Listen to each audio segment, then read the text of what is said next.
Son 3 elementos. Primero, el aspecto jurídico. A la hora de que necesitemos pelear, por llamarlo de alguna manera, necesitamos tener sustentos legales. Hay ocasiones en que los contratos no se cumplen, pues porque algo salió mal. Yo como notario público me dedico a hacer contratos y yo les digo a mis clientes, el contrato es para ver cómo sí, no para ver cómo no. Si alguien me contrata, porque además la función notarial es imparcial, yo tengo que hacer un contrato claro para las dos partes. El que construye en terreno ajeno pierde lo construido. Si construyes dentro de la misma casa que era tu papá, tu papá te tendría que transmitir la parte proporcional del porcentaje de esa propiedad. Pero es que entro por la sala de mi papá, pues espérate, porque no es... Efectivamente, para que sea un régimen de propiedad de condominio tienen que ser 2 unidades independientes, tienen que tener su propia cocina, su propio baño, su propia recámara, entrada independiente, o sea, y tiene que haber seguramente áreas comunes. ¿Qué tal? ¿Cómo están? Hoy vamos a dar continuidad a una plática del mes pasado que aquí mi canal Oscar Álvarez me hizo un tipo de entrevista. Les doy la introducción. Oscar Álvarez es especialista en comunicación, estratega en comunicación, es mercadólogo y él es el responsable de todo lo que hacemos en estos canales de comunicación por Notaría 19. Él es el que nos orienta y nos da dirección en el sentido de la comunicación que estamos llevando a cabo a través de las redes sociales de Notaría 19. Y ahora este mes pasado, o 2 meses pasados, del tema del testamento, que tuvimos la campaña, estuvimos recolectando cierta información. Oscar se encargó y me va a hacer un tipo de entrevista en la cual vamos a hablar de casos de la vida real, casos reales que llegaron, obviamente guardando la privacidad de las personas. Vamos a exponer solamente el caso de manera general, que consideramos que son dudas muy recurrentes de nuestros clientes, de nuestros seguidores, y entonces vamos a dar respuestas a ciertos eventos o situaciones reales que incluso coinciden en más de 2 o 3 personas. Entonces, Oscar, gracias por este espacio y por ayudarnos a comunicar. No, pues gracias, Ángel. Y sí, como lo comentas, hemos estado recolectando como muchas de las dudas que nos hacen llegar en redes sociales y muchas se repiten. Lo que nos hace pensar que las redes sociales de la notaría, del notario Ángel Zamora, se están aprovechando para generar o para resolver dudas, pues de tierra, de a pie, ¿no? Y eso nos aterriza. Entonces, justo ahora como misa espiritista, me pongo en mi cuerpo y en voz de dar un poquito, estoy tumbando este micrófono, de dar un poquito de visibilidad a casos que yo creo que lo que sucede muchas veces es que las personas no se animan a preguntar, ¿no? O es más, ni siquiera detectan que están metidos en una bronca. O sea, en el mejor de los escenarios traen un problema acotado. En el peor estamos por la vida bien campantes sin saber que estamos metidos en un rollo que en algún momento es una bomba de tiempo y nos va a reventar la mano. Fíjate que incluso de repente pasa mucho que las soluciones de la vida diaria de las personas ni siquiera se dan cuenta que más bien están generando un problema futuro. Hay veces que la solución que presentan a un posible problema es un problema mayor a futuro. ¿Sabes qué sucede? Que los que estamos acá en la tierra, que no en el contexto de este legaloide, traemos un rollo que pensamos que platicándolo tú y yo, platicándolo con mi papá, con mi mamá, haciendo un trato así, haciendo choquis, pues ya con eso se respeta. Y entonces, cuando llega alguien que tiene todos los elementos pues legales, que no sé cómo definir, sino como esta parte que se queda en papel y en algún tipo de conflicto debería de dar una guía para una solución, ¿no?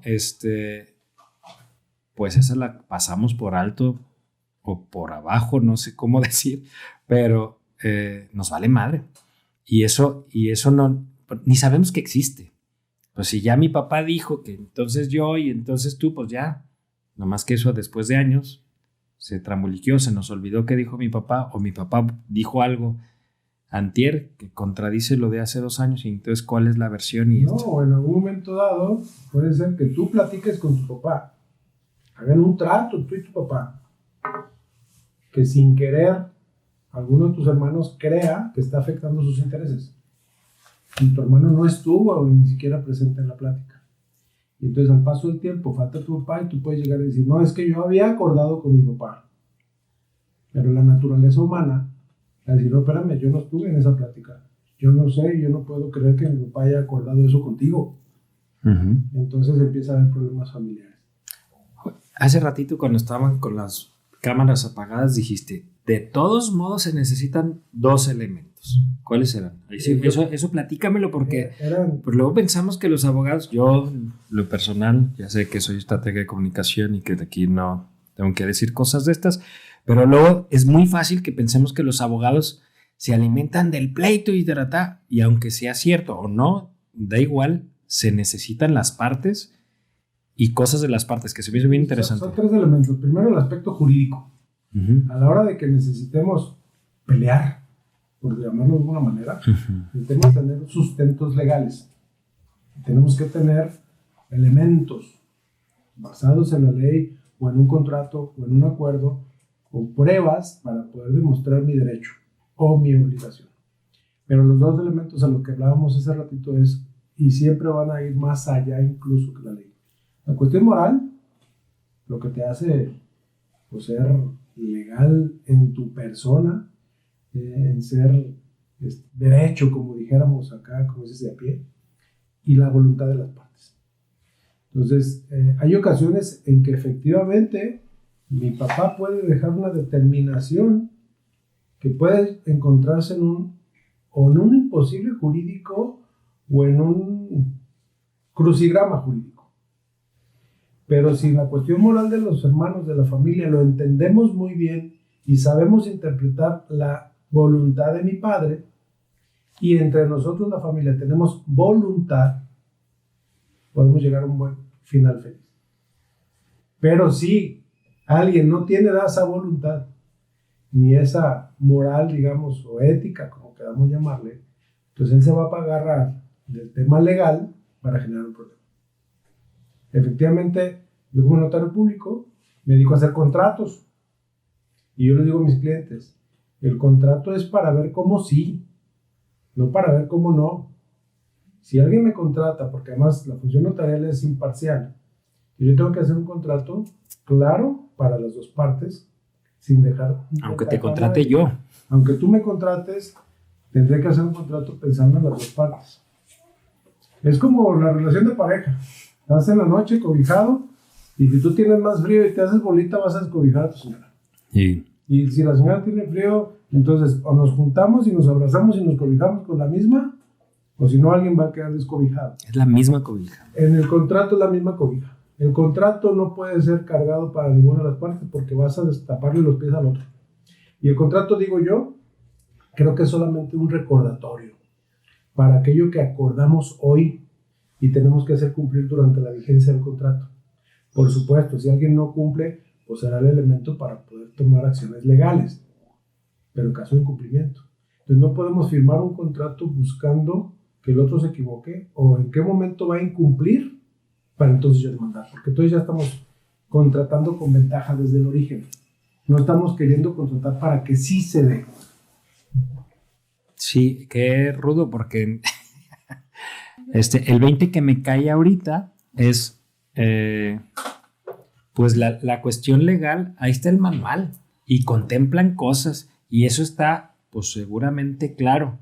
Lo que enturbia el asunto es cuando no hay voluntad o la voluntad, bueno, siempre habrá voluntad, pero quién sabe en qué sentido, ¿no? Sí, ahí también tiene mucho que ver. Tú contratas con toda la intención de hacer un negocio o hacer lo que sea.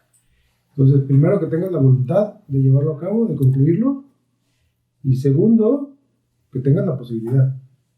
Hay ocasiones en que los contratos no se cumplen, pues porque algo salió mal, porque algo no pude cumplir, porque mi proyección no resultó como yo esperaba, y eso me hace caer en un incumplimiento. Pero aún así volvemos a lo mismo. La voluntad de las partes.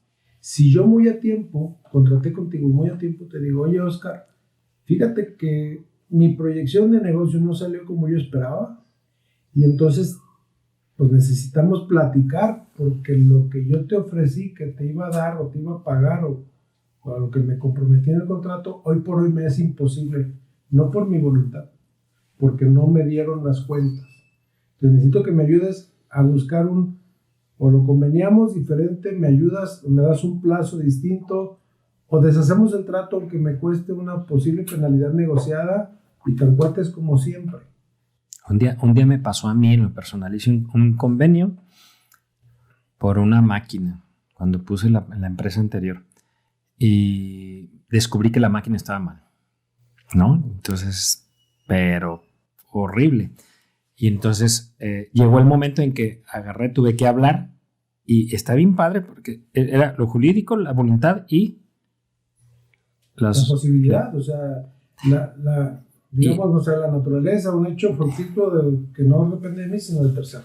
Y fui a hablar con quien me vendió la máquina, que no sabía, en realidad quien me vendió la máquina no sabía las condiciones de la máquina.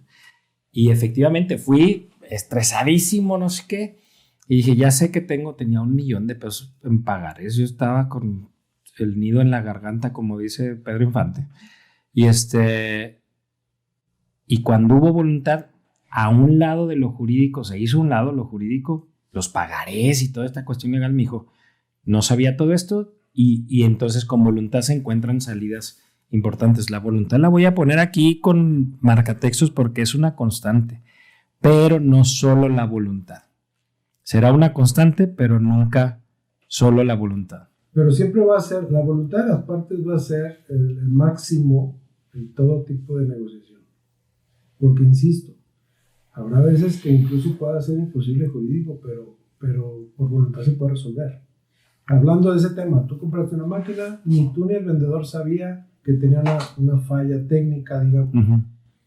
Jurídicamente hablando, el que no está enterado no le exime de esa responsabilidad.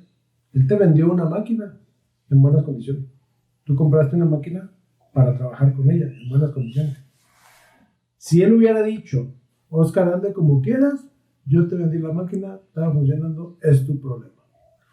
Jurídicamente hablando, tú puedes generar un problema. Puedes demandar por algo que se llama vicios ocultos.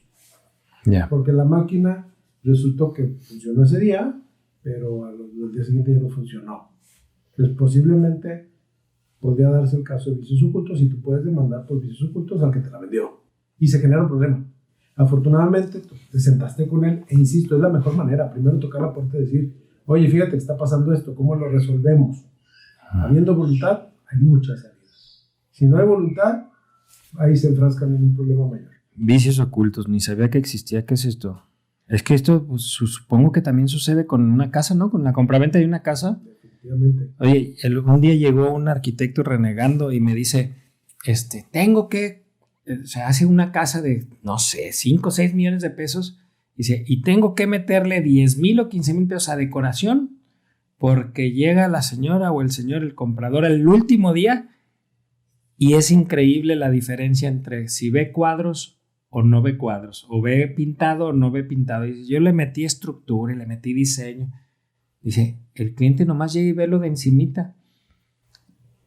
Por lo de encimita no es lo oculto. Sí, eso es mercadotecnia, por supuesto. Hay grandes fraccionamientos de casas en series que visten una... Aprovechas el micrófono. Que visten una de las viviendas, se llaman casas muestras. O los edificios de apartamentos. Una maqueta. Enseñan una casa muestra. Por supuesto, hay veces que vale mucho más la decoración que la misma casa, porque llegan las decoradoras, hacen un tema artístico, te pintan una casa hermosa y claro que te enamoras y te embarcas y vas y compras. Y el día que te entregan tu casa para que tú la arregles como tú quieras. Eso no tiene nada que ver con vicio oculto. Eso es mercadotecnia. Ajá. Por supuesto, buscas los elementos necesarios para decir, esta es tu casa y puedes decorarla de esta manera y tendrás que meterle algo adicional. Vicio oculto es, por ejemplo, hablando de esa estructura, ¿no? que el arquitecto, el ingeniero hacen, pues pensando, todo el mundo compra una casa pensando pues, que está bien hecha. No hay forma de que vayas y le rasques a ver si hay goteras o no. No vas a contratar un calculista para ir a una casa nueva y decirle, revísame que todo esté bien, porque tienen que escarbar. Y entonces no. Pero si en el camino Resulta que compras una casa y de repente te empieza a llegar el recibo de agua pues con mucho cantidad Consumo. de dinero que dices, no es posible, o sea, yo no consumo tanto, tengo solamente un baño, 2 baños y es más, ni me baño y ni estoy en la casa y vivo solo, pues como que pago 3 o 4 mil pesos al mes de agua. Dijimos que sin exhibir a nadie, ¿eh? Entonces, resulta que haces una revisión y pues ándale que hay una fuga de la instalación de agua que está abajo de la cocina, abajo del pretil, no sé dónde, abajo de la tierra. Eso es un vicio oculto. Que en casas nuevas tienes una garantía no escrita que la ley te otorga por 1 año, cuando es casa nueva. Cuando es casa nueva. Si compro una casa usada. Una casa usada, cambia un poquito la cintura porque estamos hablando de casa usada y se venden en las condiciones que se encuentra. También aplica los vicios ocultos. Cuando ninguna de las dos partes sabe, resulta que había una estructura porque tembló el 19 de septiembre pasado y entonces el que vendió pues vio que había una grietita, pero pues nomás enjarró la fachada y resulta que era un daño estructural que nadie se enteró, pero que no se enteren, eres responsable de los vicios ocultos. Hay veces que incluso sin saber, eres responsable. Vuelve a jugar la voluntad, ¿verdad? Oye, a ver, en cosas que luego nos metemos y no sabemos que en todo hay un contexto jurídico, nomás que no lo usamos. Bueno, nosotros, los que no estudiamos ese tipo de cosas. Por ejemplo, uno de los comentarios que nos llegaron. Unos años atrás compré un terreno y ahora hay una casa construida en él. ¿Es necesario reescriturarlo? O sea, yo era dueño de un terreno, compré un terreno, pero tengo una escritura de un terreno. Supongo que tú construiste. Yo construí. Uh-huh. Y entonces, y luego quiero vender, pero tengo escritura de un terreno. Hay varias formas. ¿Debí de haber reescriturado? ¿Cómo es? No es un problema para empezar, ¿no? De repente alguien cree que tiene un problema. No es un problema. Haciendo las cosas como se deben hacer, ¿qué es esto? Yo compré un terreno, me escrituraron terreno, entonces mi escritura dice terreno, lote de terreno número 5. Posteriormente yo construí. Para construir, tuve que haber ido al ayuntamiento que corresponda, al municipio, y a solicitar una licencia de construcción. Entonces, yo ya tengo, además de mi escritura, la licencia de construcción. Terminé de construir y hay algo que se llama habitabilidad, que también otorga el municipio, en donde el municipio me dice e hizo la supervisión durante todo el tiempo de la obra y el ayuntamiento hace una inspección a esa vivienda nueva y otorga una habitabilidad que dice es habitable. Ya puedes vivir ahí. Perdón, pero esta parte de habitabilidad, se supone que yo por haber sido dueño de un terreno y dueño de la construcción, debo de saber que existe un papel que se llama habitabilidad, o se me atora algo en el proceso en donde diga, no, pase a la ventanilla de trámite de habitabilidad. Tendrá que ver la forma en que lleves a cabo tu construcción. Si contrataste un arquitecto, un ingeniero, hiciste un proyecto, lo hiciste formalmente, pues eso te lleva de la mano y es responsabilidad y parte del trabajo de esa persona que te construyó. Si a la antigüita te agarraste, hiciste y dijiste, empezaste a hacer ladrillos por tu cuenta. Sí, claro, pues tuve dinero, hice una recámara y luego hice otra y luego otra y luego otra y a los 3 años ya parecía de su casa y entonces iba haciendo cuartos. Entonces para eso ya son casos distintos. Si hablamos de formalidad, si hablamos de informalidad, peculiaridades del caso. Si construiste pues con permiso, sin permiso, son peculiaridades distintas. Hablando de con permiso primero. Con permiso, bueno, licencia de construcción, habitabilidad, ya te metiste a vivir ahí. ¿Quieres además cumplir con la formalidad? Puedes llevar a cabo una escritura que se llama inmatriculación de la construcción. ¿Esto qué significa? Hacer público que ya no solo es un terreno. Ya hay una casa arriba del terreno. Y entonces haces una escritura, digamos, complementaria, donde le informas e inscribes a registro público y también en catastro municipal para que ya sea casa. Incluso el predial de una casa, la tasa del predial de una casa es más barata que la tasa del predial de un terreno. Entonces, esa es la manera de formalizar.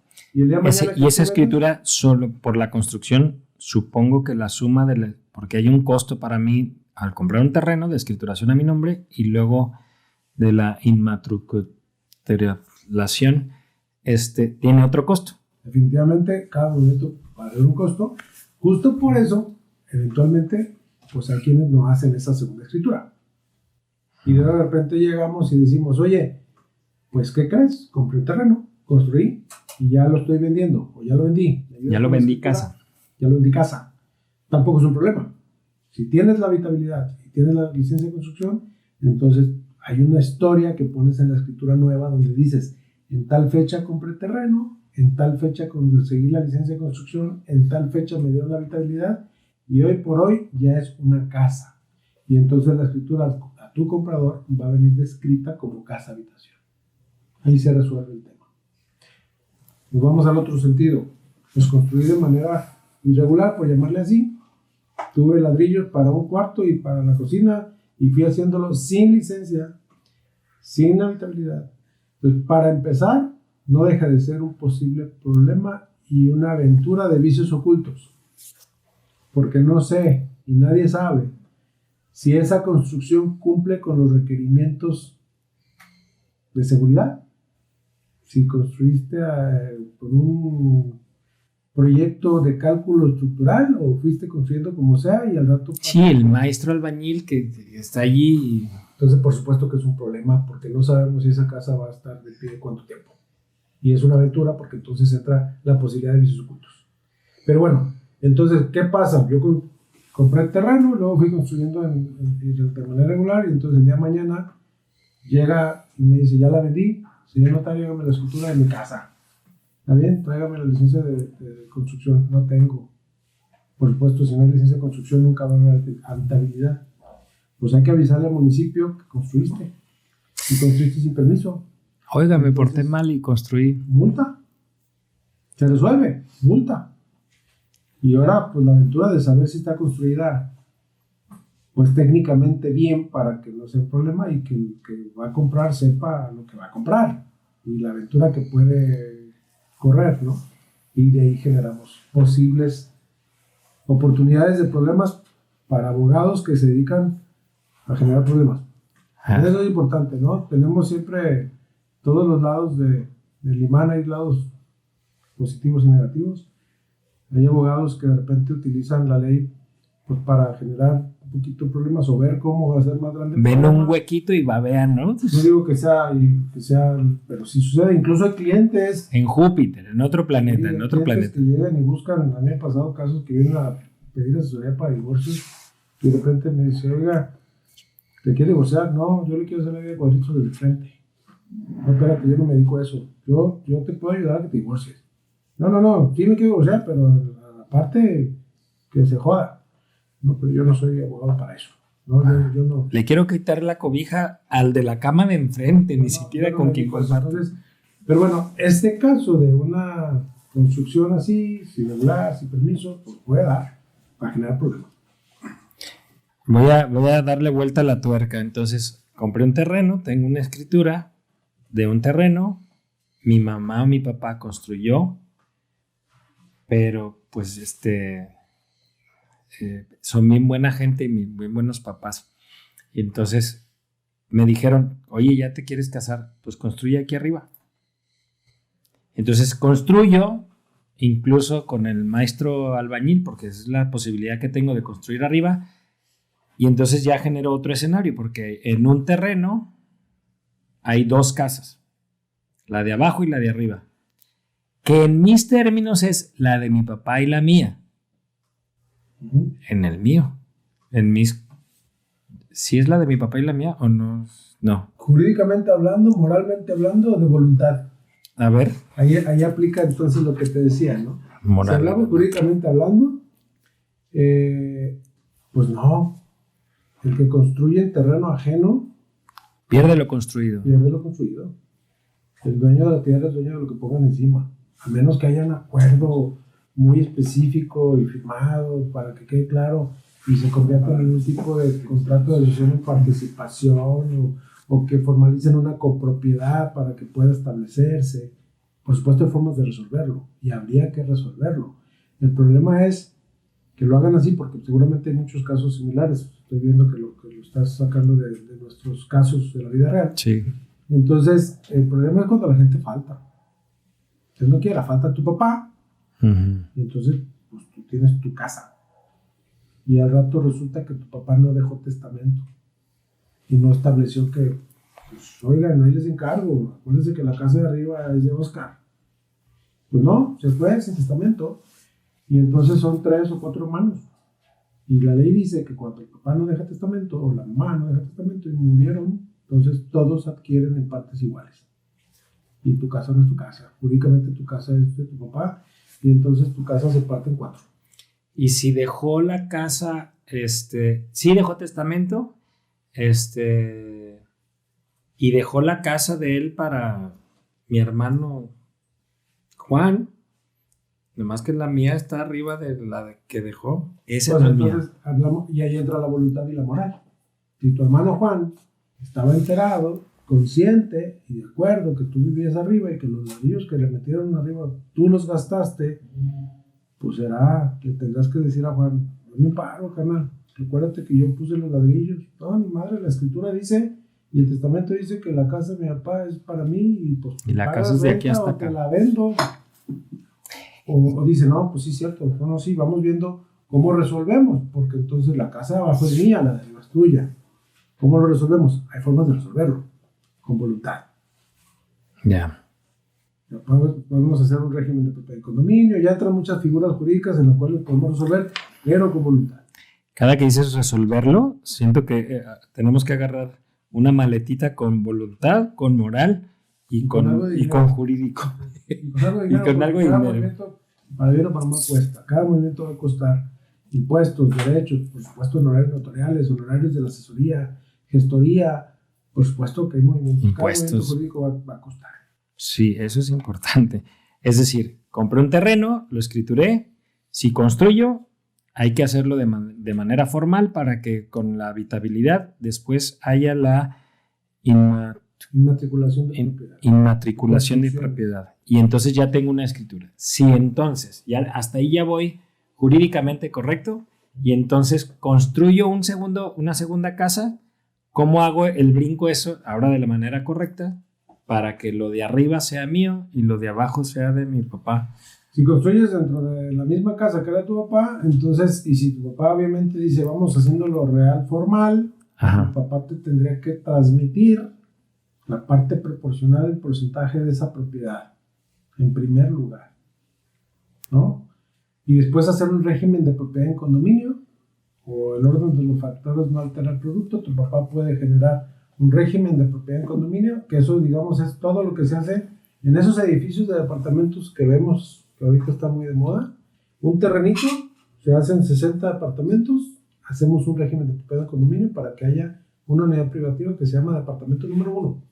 En una casa que tiene 2 casas, se llama régimen de propiedad de condominio, casa A, casa B, casa de abajo, casa de arriba, y entonces se separa administrativa y jurídicamente, y entonces cada uno se puede transmitir de manera independiente. Y supongo que debe tener algunas características de habitabilidad o algo así, es decir, que... Pero es que entro por la sala de mi papá, pues espérate, porque no es... Efectivamente, para que sea un régimen de propiedad de condominio tienen que ser 2 unidades independientes, tienen que tener su propia cocina, su propio baño, su propia recámara, entrada independiente. O sea, y tiene que haber seguramente áreas comunes. Pues es que la escalera es la misma, pues es que la cochera es la misma, pues es que hay un jardín que usamos los dos es la misma, entonces se llaman áreas comunes. Entonces, los regímenes de propiedad de condominio, cuando menos son de dos unidades, puede ver las que quieras. Digo, no había pensado, pero efectivamente en el edificio de departamentos, pues tengo escritura por un pedazo de aire allá arriba. Tienes una parte que se llama, es proporcional, tienes una parte que se llama pro indiviso, en la cual tú eres dueño de todas las áreas comunes en proporción a esa área que le llamas de aire, que son los metros construidos. Ya. Entonces, parte proporcional del terreno es tuyo, porque el departamento está construido sobre el mismo terreno que los mismos 60 departamentos. Y resulta que en el techo hay un roof garden, hay un asador para una terraza. Eres dueño de una partecita proporcional, tienes derecho a su uso. Así es, mía y no es de la gente. Entonces, ¿cómo le hacen? a la hora de un temblor y esto que se cae unos departamentos descompusieron y otros no, o se caen. Broncón para efecto de estas cosas, ¿no? Pues de entrada, la recomendación, y por lo regular todos los condominios lo tienen, un seguro, ¿no? Hay que comprar un seguro contra daños de todo el edificio. Y si soy dueño del departamento, tendría que preguntar al condominio, decir, oigan, ¿tenemos seguro de...? Sí, ahí te encargo que preguntes, porque tendrías que tenerlo. Porque efectivamente, si eventualmente pasa una desgracia natural y el edificio se cae, así sea el piso de arriba, el de abajo, el de todos, y si no tienes un seguro, pues perdiste tu patrimonio. O sea, normalmente los condominios tienen quien los administra, se pagan cuotas condominales para la administración y para el conservamiento natural del edificio y de las áreas comunes, y normalmente hay una parte que se llama pues una reserva económica para eventualidades o necesidades especiales. Pero normalmente no tienes, no sé, cuántos millones de pesos para levantar el edificio de nuevo. Claro. Entonces, por lo general, todos tienen, yo sería que tengan un seguro. Eso es importantísimo. O sea, si soy dueño de mi departamento, ojo, porque aquí seguramente hay muchísima gente que si no está viendo, que vive en departamento, tendríamos que ir y tocar a los condóminos o al condominio presidente, quien administre. ¿A la asamblea o al consejo o a quien administra el condominio? Porque es un temblor, o no sé, me pasó con un departamento que tengo en Manzanillo, ¿va? Llega el huracán, tran, y es un complejo de departamentos, y entonces, y ahora, sí, es que es culpa del huracán. Pues espérame, pero hay que resolver. Olvídate del condominio, olvídate de los departamentos. Tu casa, o sea, tu casa. Puede llegar el temblor y te tumba tu casa. Ah, pues es mi casa y me hago responsable de mi casa. Pues sí, a lo mejor vale la pena que tengas un seguro. El seguro te ayudará a volver a levantar. Ya, bueno, ese es un botón rojo para todos los que comparten propiedad, ¿no? Hay que tener eso en común.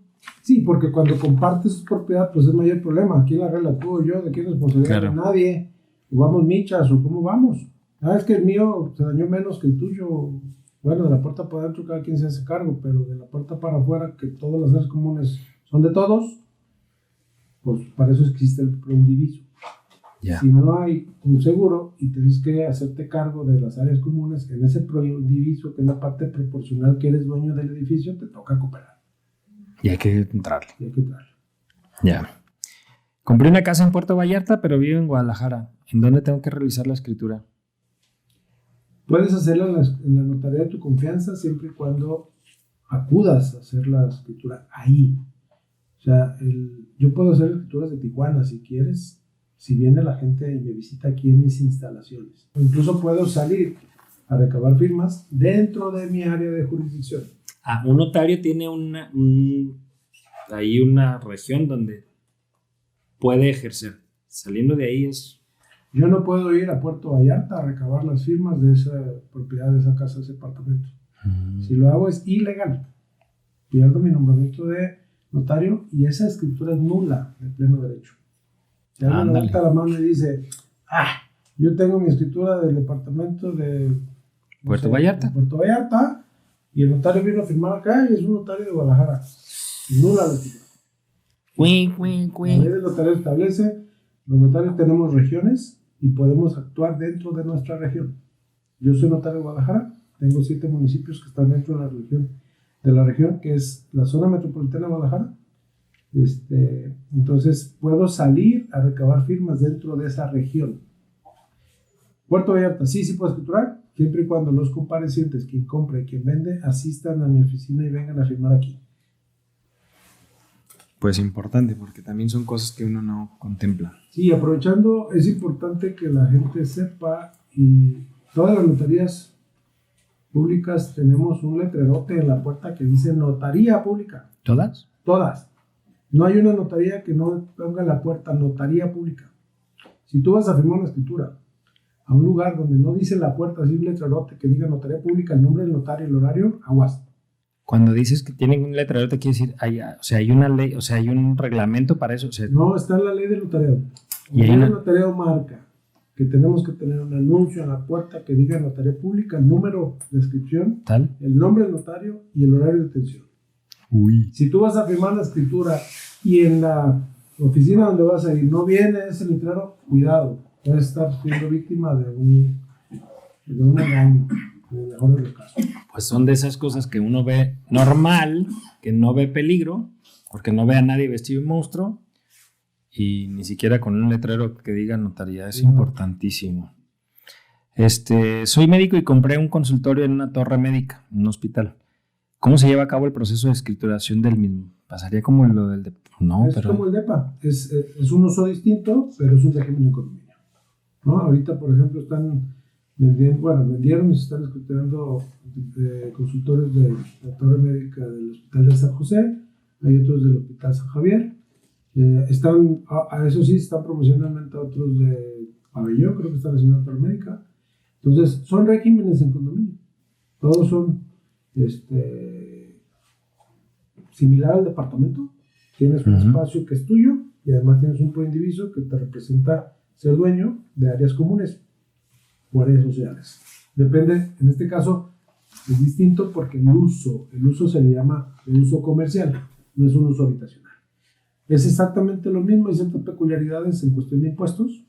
Los inmuebles de uso comercial, a la hora que se hace la compra-venta, generan IVA. No puedes exentar ISR como tu casa habitación. Entonces es un poquito más el desembolso, o un muchito más el desembolso, cuando escrituras un inmueble de uso comercial. Pero bueno, consultorio en el edificio no deja de ser un régimen de propiedad económica. Sí, justo lo que queremos abarcar, como agrupamos, porque son un chorro de casos, es todo lo que tenga que ver con, por ejemplo, compraventa.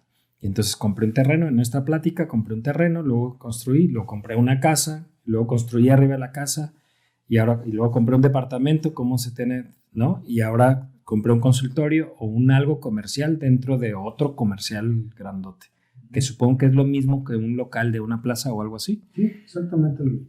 Sí. Exactamente lo mismo. Son complejos inmobiliarios, digamos. Hay complejos inmobiliarios de uso mixto, que es comercial, habitacional. Entonces hay edificio, por ejemplo, no sé, está el complejo de La Perla, ¿no? La Perla tiene la plaza que es comercial y luego está proyectado que van a ser edificios de departamentos, está proyectado que van a ser edificios de oficinas, entonces es un complejo uso mixto. Mixto. ¿Y una bodega, por ejemplo, del mercado de abastos? Es interesante. Hablando del mercado de abastos, hay bodegas y hay locales. Está lo que es el mercadito del mercado de abastos, que eso es municipal. Entonces hay una concesión municipal. El propietario es el municipio.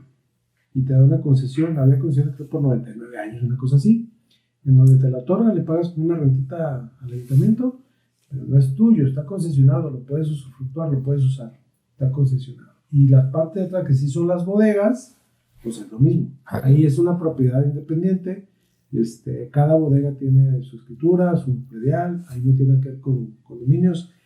Están casi todos los comerciantes del mercado de abastos están asociados o afiliados a la Unión de Comerciantes del Mercado de Abastos, que se generó precisamente para darle ciertos servicios y una unión, pues para hablar de temas de gremio, ¿no? Y para tener representación pues ante los civiles y ante como una cámara. Como una cámara. Existe la UCMA, Unión de Comerciantes del Mercado de Abastos, que ve por los intereses de todos los comerciantes del Mercado de Abastos. Pero el tema de escrituras de las bodegas es una escritura independiente, es una propiedad independiente, no depende de nada ni de nadie.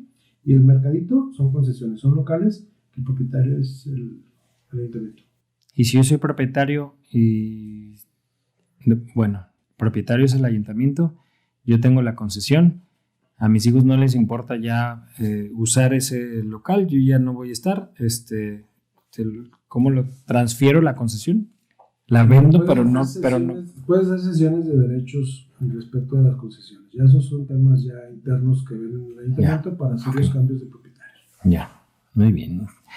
¿Qué sucede si una propiedad es heredada, pero al momento de su compraventa no se hizo escritura pública?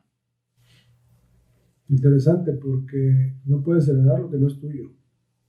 No puedo dejar la herencia. No puedes heredar lo que no es tuyo. Ya. Pero en este caso dices, sí, pero sí es mío. porque pues ahí estoy, ahí vivo y yo tenía un contrato privado, entonces sí es tuyo. Entonces podemos generar un posible problema, entonces tendríamos que ver, nos regresamos a lo mismo, de repente la voluntad de las partes, ¿no? Resulta que, pues, es mi casa, pero está a nombre de mi mamá, de mi papá, o de mi tío, o de un tercero, porque yo se lo compré a ese tercero y nunca tuve la previsión de hacer la escritura correspondiente. Entonces, falto yo y entonces mis hijos dicen, ay, la casa, resulta que está a nombre de Juan Pérez. Pues Juan Pérez es cuate. Entonces, oye, Juan Pérez, ¿te acuerdas de la casa que le vendiste a mi papá? Pues sí, ya se murió mi papá, pues ayúdanos a formalizar la venta a favor de nosotros. Con voluntad se puede. No, si Juan Pérez dice, ay, ¿qué crees? Es que nunca se la vendí, yo se la presté, entonces regrésenmela. Oye, espérate, que yo me acuerdo que pagué, que mi papá te pagó y no, pues ya tenés un tema. Hay que demandar, hay que demostrar que pagaste, o depende del tiempo que haya pasado, pues un usucapio, que eso es cuando puedes, a través del tiempo y de la posesión y con un justo título como dueño, puedes hacerte de una propiedad, que es otro tema. Entonces, definitivamente, compraste una casa, escritúratela lo antes posible para que tengas pues, la certeza jurídica de tu patrimonio. Qué chistoso. Es que sí es cierto, todo cae a las tres cosas que hay que meter a la maleta. Primero, que sea mío con voluntad, porque aunque esté jurídico, si alguien, las partes, no trae voluntad de que sea mío, va a empezar a dar lata. Que sea mío jurídico y que sea mío con voluntad manifestada de alguna forma, pues. Para eso existe también, hay quien dice, ¿y qué papel juega el registro público de la propiedad? ¿No? El registro público de la propiedad precisamente da eso, publicidad. Tú puedes verificar en el registro público quién es el dueño de la Minerva, si quieres. Si tú buscas, es un decir, ¿no? Pero si buscas Avenida La Paz 2611, vas a encontrarte quién es el propietario de esa propiedad. Si eso no es ultra secreto, ¿no? No, está público. Todas las viviendas, tu casa. Yo voy al registro público y seguramente daré con tu casa. Con información, con poquita información, yo voy al registro público y ahí veo quién es. Y el registro nos da publicidad que ayuda a tener certeza jurídica. Porque si yo tengo mi escritura, que es la que me genera la propiedad, y además está inscrita en el registro público, genera publicidad. Soy dueño y además está público, que soy el dueño, no hay misterios. Y ahí, incluso si tengo derechos y obligaciones con alguien o alguien conmigo, pues empieza a ver, puede ver que embargos, y puede ver que si la compré con Infonavit, pues ahí está la hipoteca registrada a favor de Infonavit, que si un banco me prestó, pues ahí está la hipoteca registrada. Y en el registro público de la propiedad viene como las facturas de los carros, que luego el dueño y luego fue el dueño tal, y luego fue el dueño efectivamente, tal. Todo el expediente. Hay un historial desde origen. Cuando resulta que la casa de aquí enfrente era de no sé quién, y luego la vendieron a la empresa fulana de tal, y la empresa generó un régimen en condominio, y entonces de una casa ya se hicieron 60 apartamentos, y entonces hay 60 dueños, ahí está todo un historial de quién es y quién fue el propietario desde el origen de la propiedad. Entonces nos da publicidad precisamente pues para darnos y ayudarnos a tener junto con mi escritura certeza jurídica. Y todo el mundo puede llegar aquí al registro, bueno, a donde, no sé dónde es el registro público de la propiedad, pero llego, toco y digo, oiga, quiero saber el expediente, el historial de la finca tal. Con cierta información llegas al origen, sí, y es público. Y precisamente para eso es. Para que no diga nadie, ay, es mío, no, es de fulano tal, ahí está el nombre de Oscar Álvarez. Entonces Oscar Álvarez es el del dueño. Oye, pero Oscar Álvarez ya vendió. Pues no es público su venta. Entonces no es oponible, se llama contra tercero. Yo puedo llegar a embargar a nombre de Oscar porque está a nombre de Oscar. ¡Ay! Y resulta que Oscar vendió efectivamente, pero no escrituró. Entonces puede haber un mayor problema. Olvídate de que mi papá y mi mamá me dejó en la herencia, pero nunca escrituró. Resulta que el que le vendió a mi papá traía compromisos legales y le embargaron. Vamos a llegar a perder la propiedad. Otro foco rojo. Por eso es importante escriturar y que esté inscrito en el registro público. Para que haya, pues, sea oponible contra tercero, se llama. O sea, que alguien llegue y diga, oye, es que yo, Oscar Álvarez, me debe y voy a embargar. No, pero Oscar ya vendió, ya no es dueño de esa casa. Pues ya que lo busque por otro lado el acreedor, que se defienda diferente. Eso. Qué importante, y qué importante, yo no lo había entendido del registro público de la propiedad, y seguramente ayuda al marco jurídico y a lo mejor hasta nos da dirección para la voluntad. Y a la hora que tenemos información, es decir, ¿para dónde va a ir nuestra voluntad? En cada operación que hacemos los notarios públicos, donde va a haber cambio de propietario de un inmueble, sea cual sea la figura jurídica que utilicemos, tenemos la obligación de asomarnos al registro público, verificar que el que viene conmigo y dice ser dueño, sea el dueño. Y verificar que esté libre de gravamen. O revisar si tiene algún pendiente y ver cómo se va a resolver o cómo resolverlo. Y después presentamos un aviso donde le digo, señor registro público, vino Oscar Álvarez y me dijo que trató la venta con Carlos. Entonces te inscribo un aviso cautelar para que a partir de la fecha no inscribas ningún otro movimiento. Le vamos a dar publicidad de ese acto porque está en proceso una compraventa. Una vez que yo firme la compraventa en la notaría, tengo que mandar un aviso que se llama aviso preventivo. Señor registro público, ¿te acuerdas aquel aviso que te di hace 20 días de que Oscar había vendido? ¿O estaba vendiendo? Sí, me acuerdo. Ok, ya se vendió. Ya es un hecho. Estoy en proceso de hacer los trámites necesarios para mandarte el testimonio y que cambies esa anotación en nombre de Carlos. Llega mi testimonio definitivo. Señor registro, ¿te acuerdas que te avisé que andaba vendiendo? ¿Te acuerdas que te avisé que ya vendió? Aquí está la escritura. Ya escríbela y cambia el propietario de manera definitiva a favor de Carlos. Esa chamba es muy voluntaria. Casos de la vida real. O sea, todo eso sucedió cuando escrituraste mi casa. Todo eso sucedió cuando escrituré tu casa. Hicimos todo ese proceso para que ahí tengas tu escritura a nombre tuyo y en tus manos. Yo agarré, compré la casa, era una, ¿cómo se dice en casa? Seminueva, como en los carros. Sí. Usada, y entonces tenía una escritura. Había una cuestión de compraventa que firmamos un contrato de compraventa. Cuando firmaste tu contrato de compraventa privado donde te comprometiste en lo que andabas generando tu solicitud de crédito y todo eso, yo mandé un aviso cautelar diciéndole al registro, hey, Oscar acaba de comprar. Hicimos yo no me acuerdo cómo fue. Hice el contrato de compraventa con el vendedor y te lo trajimos a ti y arrancaste un proceso. Exactamente. Así, tú viniste aquí cuando ya tenías el trato hecho. Ajá. Yo te pedí información, documentación, revisé que todo estuviera correcto. Me hubiera gustado que vinieras antes, porque lo mejor es que vengan antes. Antes de yo tratar. De tu tratar, para verificar que el inmueble esté correcto. Afortunadamente todo sale bien. Muchas veces esa chamba la hacen las inmobiliarias. Ya. Las inmobiliarias contactan al comprador, al vendedor, hacen una revisión previa, tienen cierta capacidad para hacerlo, ¿por qué no?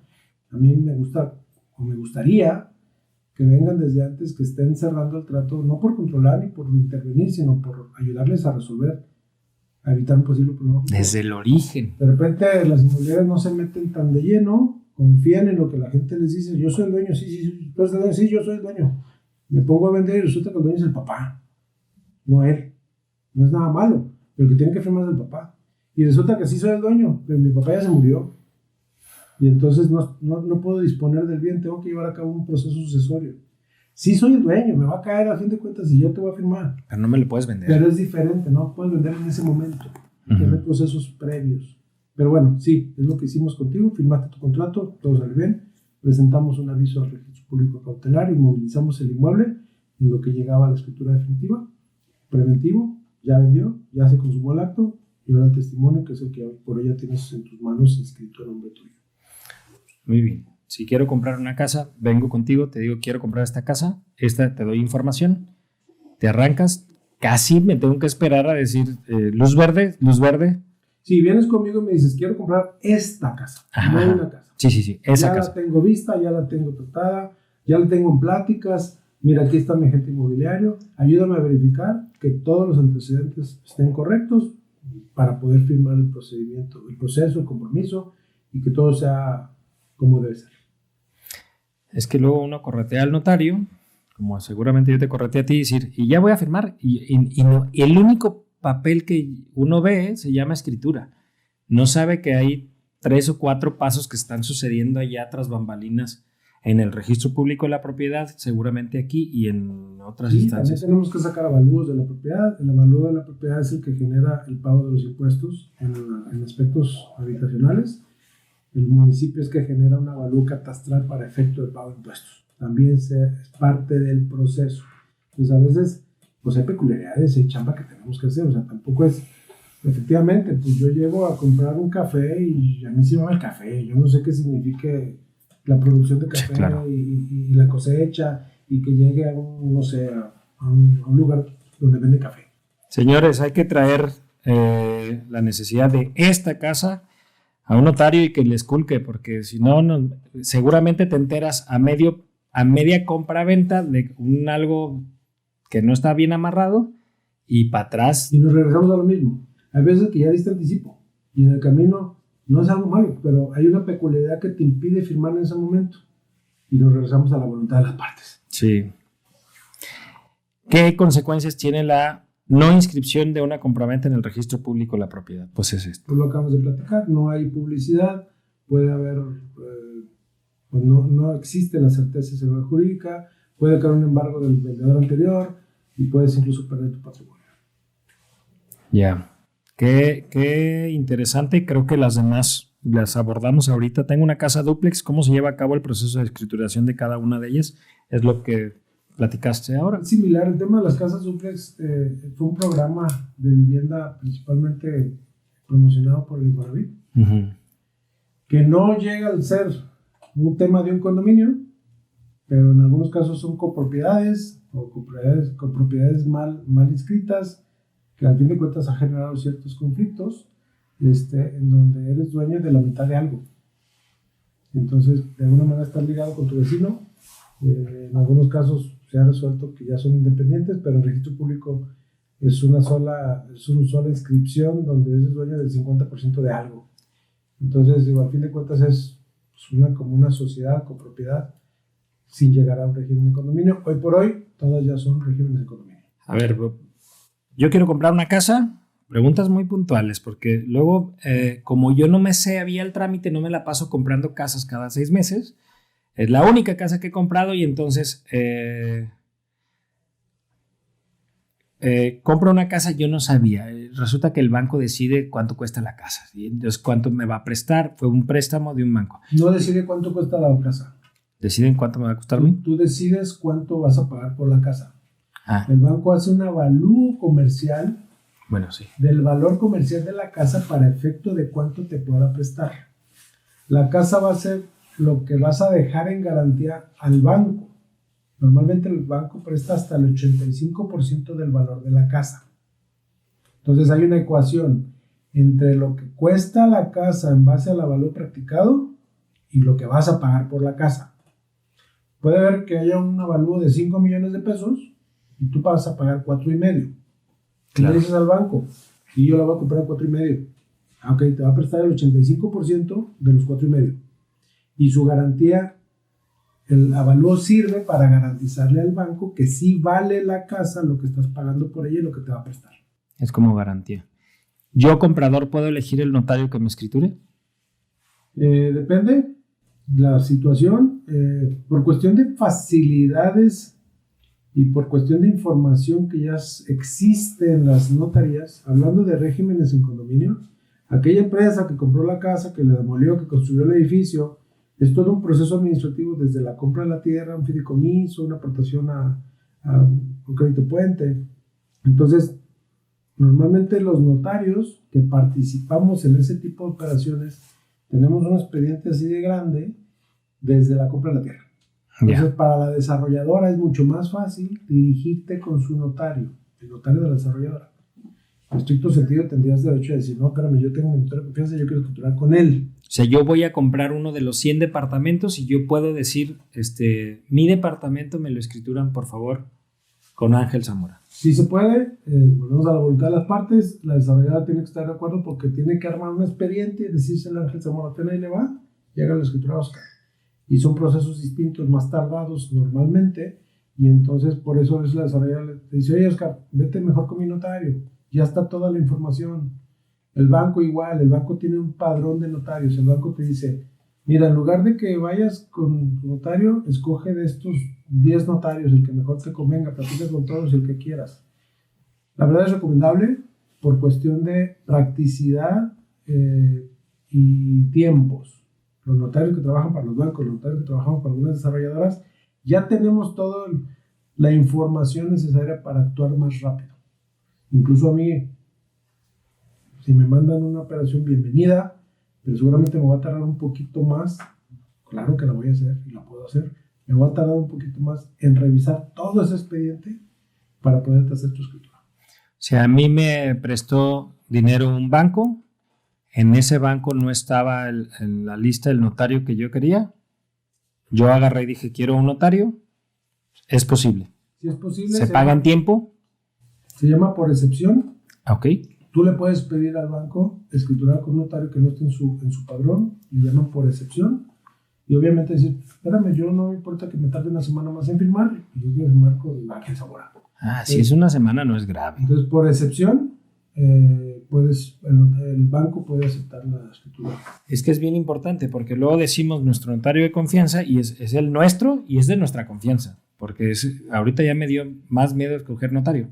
Es decir, tengo más elementos para entender que ni cualquier persona es notario, ni cualquier oficina es una notaría, ¿no? Y que tendrá que cuidarme mi notario de un chorro de cosas que yo todavía no veo. Yo nomás veo una escritura, pues. Sí, es muy importante el notario de tu confianza, pero también es muy importante, y lo quiero dejar muy claro, que sí está tratando con un notario, con una notaría. Claro. Eso, primero que nada, que estés tratando con una notaría. Entonces, de entrada, una notaría, por supuesto, establecida y que estemos 100% que sí está el electrón de notaría afuera. Es confiable. Sí. Cualquier notario tenemos la capacidad y cualquier notario tenemos esa confianza, debemos de tener esa confianza derivada y tenemos probidad en todos nuestros asuntos. Todos los notarios somos confiables. Sí. Entonces, de entrada ahí. Ya a partir de ahí, si tienes 2 o 3 opciones, ve a platicar con ellos. Claro. Entonces, ya en la cercanía, en la afinidad y la confianza que te generan, en el arropamiento que te den, decide con quién. Sí, importante, notario y listo. Dice Carlos que ya cortemos. Entonces, gracias, Ángel, por la invitación a ser la voz de la raza, de la gente. Gracias a todos los que nos escuchan, nos siguen, tienen interés de este tipo de temas. Por favor, déjenos sus comentarios. Si hay casos en los que tengan dudas o sepan que suceden día a día, que quieran que abundemos o detallemos soluciones, con mucho gusto estaremos haciendo este tipo de ejercicio. Es importante, ¿no? Que en redes sociales nos pueden platicar el caso del vecino del hermano de un primo. O sea, ahí no pasa nada, ahí nos lo pueden platicar, todos los casos que no son de ustedes, pero que los conocen, ahí los abordamos acá. Y bueno, pues ese es el objetivo de hacer este ejercicio de plática y de casos de la vida real. Gracias, carnal. Gracias, Ángel.